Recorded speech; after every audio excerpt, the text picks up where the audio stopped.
Olá! Com a definição do orçamento para 2020, volta à tona a discussão sobre os recursos para os estados deficitários. O Rio de Janeiro, por exemplo, já recebeu do governo federal nos últimos 2 anos mais de 30 bilhões de reais. E o deputado Mauro Benevides Filho, do PDT do Ceará, questiona esses repasses. Ele é o entrevistado desta edição do Palavra Aberta. Bem-vindo, deputado Mauro Benevides. Obrigado.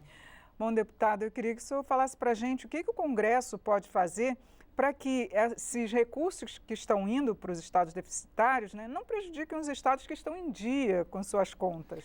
Bom, na realidade, nós somos 26 estados e um Distrito Federal, portanto 27, e o Tesouro Nacional ele tem uma portaria que regula o que nós chamamos de CAPAG, que é capacidade de pagamento, ou seja, a capacidade de obter novas operações de crédito com aval da União. Então, nós temos estados A e B, hoje, portanto, temos direito de obter esse aval, e estados C e D, que estão proibidos de fazer uma operação de crédito e que a União está tentando ajudá-los nesse exato momento com o plano Mansueto, que está aqui em discussão na Câmara dos Deputados. Ora, com a aprovação da 156, da Lei Complementar 156, que definiu o regime de recuperação fiscal e definiu regras para que estados pudessem se habilitar, porque o Estado não somente deixa de pagar as dívidas com a União, como também dívidas do Estado com outras instituições, Banco Mundial, Banco Interamericano, o Tesouro Nacional fica pagando pelo Estado.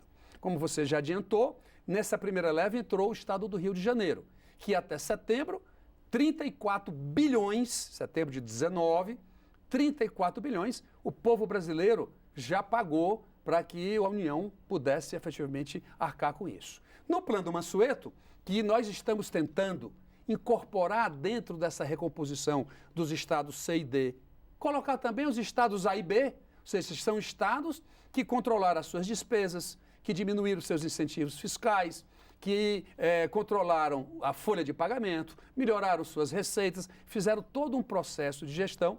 Eu venho de 12 anos como secretário da Fazenda do Estado do Ceará, que se transformou no estado de maior volume de investimento como proporção da sua receita, e nós não conseguimos ter, por exemplo, essa ampliação da obtenção desses empréstimos. Agora, foi promulgada recentemente, uma emenda constitucional que prevê um repasse direto de recursos para estados e municípios. Essa emenda pode facilitar a recuperação desses estados? O que é que essa emenda está dizendo?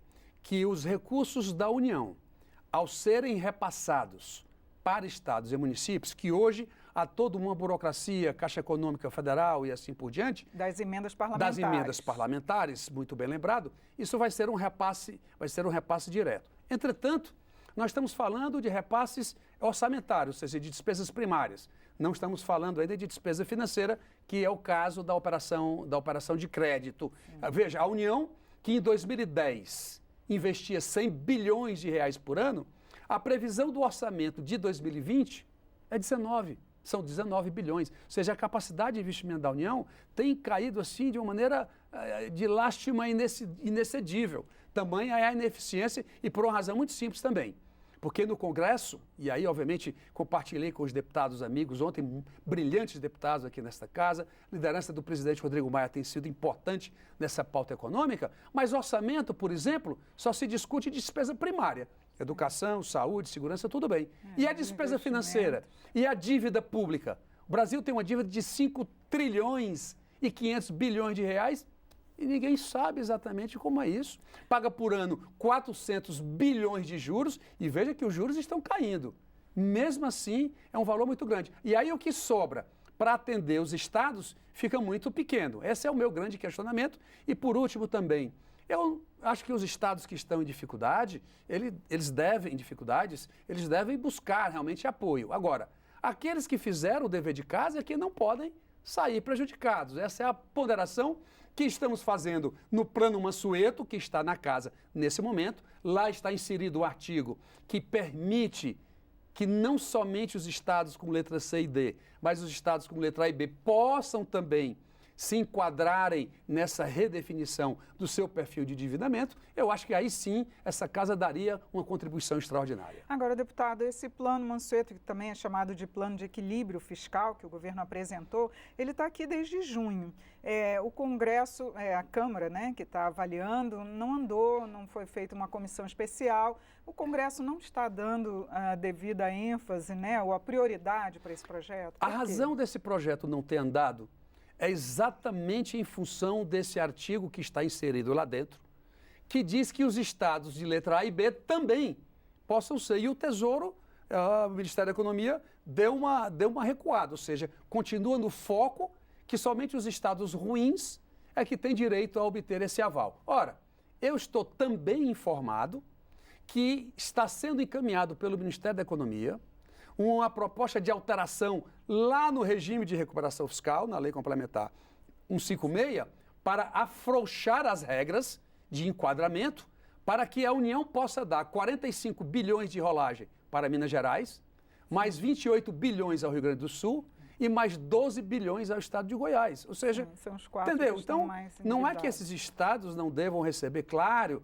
tem novos governadores que estão procurando fazer o seu dever de casa, nós compreendemos tudo isso. Agora, isso não pode acontecer penalizando, né, os estados que tiveram a coragem de enfrentar governador Cid Gomes, governador Camilo Santana, tantos governadores, né, que enfrentaram nos seus estados esses ajustes, para que, nesse momento de busca dessa ampliação de uma margem de operação de crédito, para quê? Para fazer novos investimentos, expandir a atividade econômica, gerar empregos, que esse Brasil tanto precisa. Então, esse é o foco que eu acho, primeiro, ele ficou preso, você tem razão, ele está aqui quase que parado. Eu acho que se houver uma convergência em relação a essa necessidade, eu diria, de poder fazer essa inserção dos estados A e B, eu acho que isso caminharia. O presidente Rodrigo Maia também tem grande interesse, vários líderes de partidos com quem eu conversei, o deputado Pedro Paulo também, que tem tratado muito da questão da regra de ouro. Será que vai ser prioridade em 2020? Ele está compreendendo essa necessidade, ele vai relatar o plano Mansueto. Então, é essa convergência de ideias que estamos trabalhando aqui dentro de casa. Quero dar essa contribuição para ver se o país realmente caminha com uma taxa de crescimento do seu produto interno bruto muito maior do que esse 1%, 1,1% ou 0,2% que nós provavelmente vamos crescer. Deputado, muito obrigada pelos seus esclarecimentos aqui no programa. Eu agradeço a oportunidade e espero que o Ministério da Economia possa realmente se sensibilizar com esse novo desenho macroeconômico que estamos propondo fazer aos estados brasileiros. Eu conversei sobre o endividamento dos estados com o deputado Mauro Benevides Filho, do PDT do Ceará. Obrigada pela audiência. Até a próxima.